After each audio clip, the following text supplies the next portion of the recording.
Forget greasy, unhealthy snacks. What if I told you there is a crunchy, golden brown treat that's not only delicious but also good for your gut? Welcome to my kitchen. Today we are making Karapusa, a crispy Indian snack. Others call it Sev or Katia.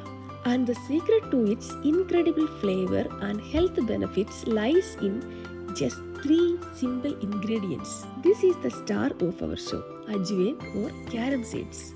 For centuries, this tiny seed has been a trusted remedy for digestion. It helps ease bloating and keeps your stomach happy even after a fried treat. We will mix the flour, salt and ajwain together. Gradually, we will add water to create a soft dough. This is where the magic begins. A pro tip for you: the dough should be soft but not sticky or too stiff.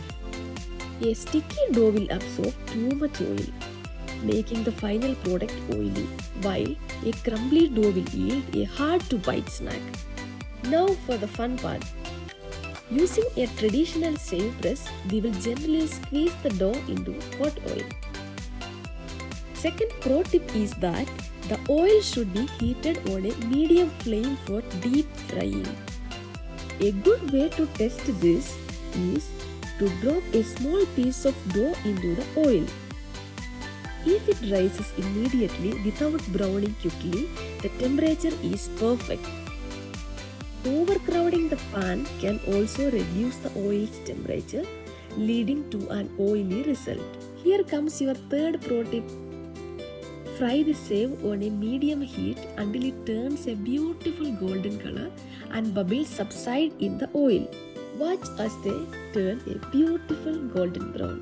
This indicates that it is cooked through and crispy.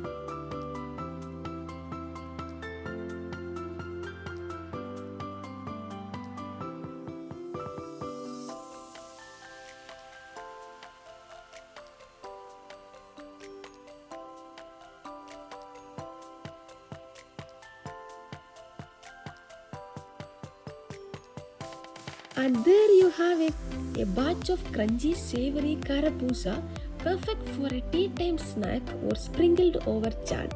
It is traditionally made during festivals and family gatherings.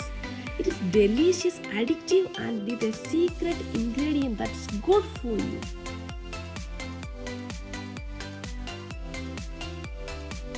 If you love this recipe, hit like, subscribe and comment below how yours turned out.